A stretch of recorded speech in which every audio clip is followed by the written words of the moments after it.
Liviu Ignat is battling against some of the best players in the world at this $25,000 buy-in poker tournament from Cyprus, including World Series Poker bracelet winner Jason Koon and Ali Imsirovic.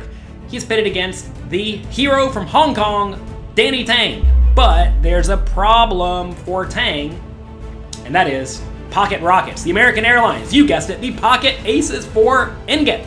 Danny Tang has Ignat covered. One of the more interesting hands we have seen today. Oh my gosh. Let's see if Tang can crack those aces. Time and time again, and maybe now it's Ignat's turn, who's on 1.2 million chips, and he's got aces. 125. Ali, though, is our chip leader now with over 2 million. Watch them fingers.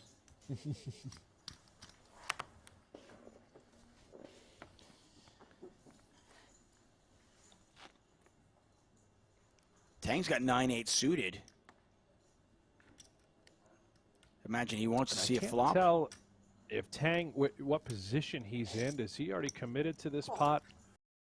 Ignat has a pretty easy raise with the pocket aces. This is a spot when you're playing 20 big blinds deep, or any stack depth really. You don't want to get tricky and fancy and decide to limp. Just make a raise like you would do with every other hand in your range. So Ignat raises it up over around to Danny Tang in the big blind.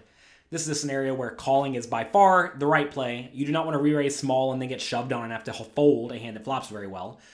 Every once in a while, if you think Ignat's playing insanely loose and insanely aggressive, perhaps you could just rip it all in pre-flop, but that's not a play you should be making, especially in spots like this, where Ignat with a shallow stack from early-ish position should be pretty tight with his shallow stack. So call, see the flop, and go from there. It was big blind last hand, so a pretty easy call there for Tang out of the big blinds. And he flops a flush draw. Check. Ignat still very much in the lead with aces. Ignat also has the ace of spades, by the way. Tang has him covered, though. 340,000 in there.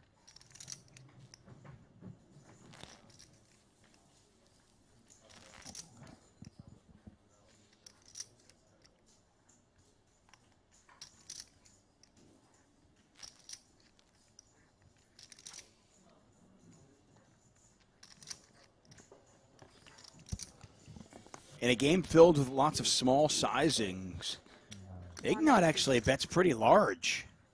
Bets 180. So more than half the pot. Yeah, sizing it up. Ace of spades in your hand is clearly comfort. Tang with the flush draw.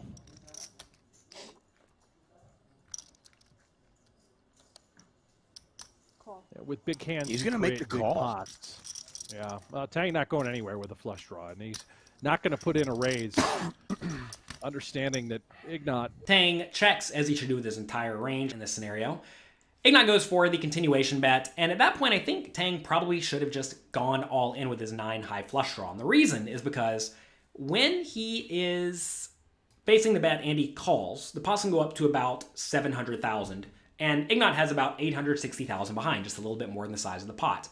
And on a lot of turns, especially at final tables, this is a spot where Ignat's really incentivized to just not get outdrawn. So on all sorts of turns, especially turns that bring some additional amount of outs for a lot of Tang's range, this is a spot where Ignat's going to be ripping it all in for a little bit more than pot with hands like ace-queen, king-queen, queen-jack, because those hands are almost always good, but they're incredibly vulnerable.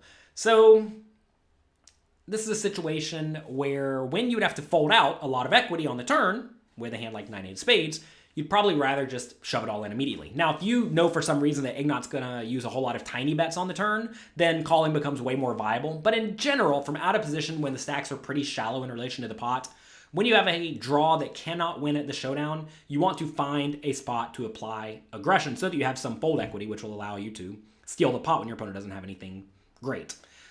He calls, though. Let's head to the turn.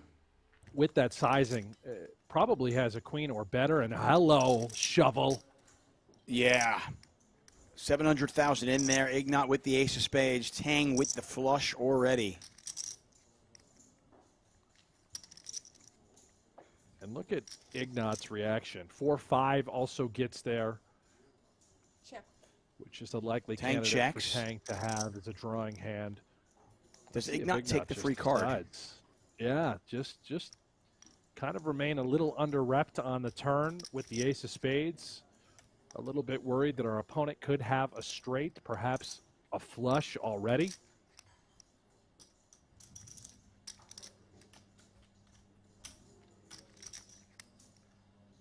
He's reaching.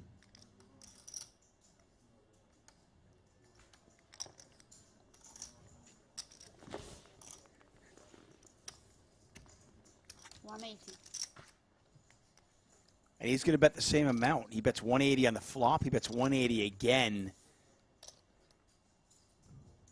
Pot is 880,000.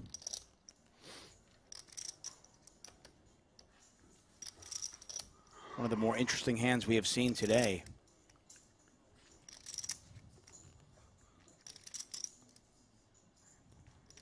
Ignat is sort of targeting a queen here in this regard. He doesn't suspect that he's up against a flush.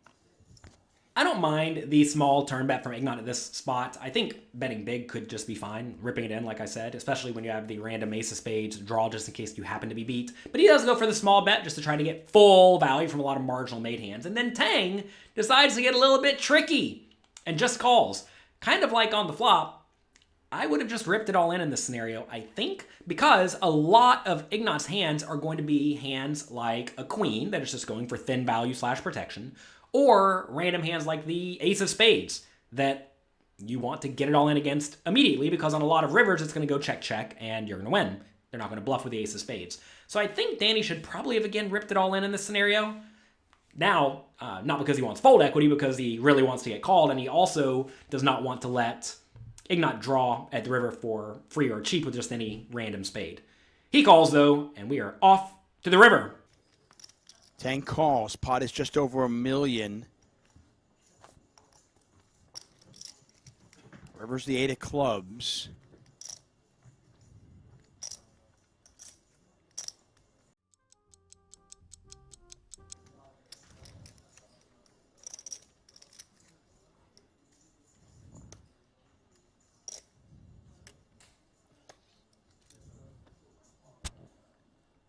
And it looks like he's going to put out a deceptive, quote-unquote, blocker bet.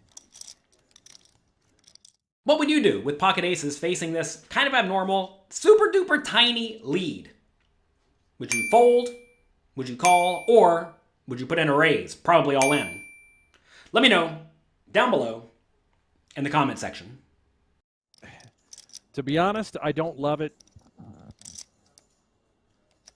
I just think we're losing a ton of value for the times that we are cooling off our opponent who has this particular sort of holding. I mean, let's assume that Ignat has king-queen with the king of spades, right? A hand that's certainly worthy of barreling twice. Essentially the same thing. You're only getting called by that, I can't imagine, unless he's trying to sell the block, unless he's trying to induce a hand like aces or a hand like ace-queen with the spade to simply make it seem like it's a little bit stronger than what it actually is when you look at a block bet. Ignat would be, considering that as a value shove here with 2 aces, which could work out for Tang, clearly. And he folds. Oh, my gosh. Oh my gosh, indeed. Facing that tiny lead, I would have called literally every time with the pocket aces because I would have presumed that most people in this spot lead with a lot of hands that are going for thin-ish value and also really don't want to check and face an all-in. That's going to be a lot of hands like a random 8 that somehow got there, or perhaps a 7, or perhaps a 6, or maybe a bad queen even. And pocket aces smashes all of those. But Ignat folds. And it's somehow correct. Maybe he had a read that Tang's strategy in the spot is to lead just almost entirely with the nuts. Maybe he thinks Tang likes to lead small to induce bluff raises. But that is a heck of a read, and it worked out amazingly well for Ignat this time. There aren't very many spots where you can get off the hook with pocket aces, playing only 20 big blinds deep, but he somehow manages to do it. That's going to be it for today. Huge thanks to Poker News for letting us use this amazing footage. Good luck in your games. Have fun. If you get into pocket aces, 20 big blinds deep, you're probably going to go broke, but with any luck, you do not. If you don't go broke with the aces, click the like and subscribe buttons below. If you do go broke with aces, well, still click the like and subscribe buttons below. Have fun, good luck, and I'll talk to you next time.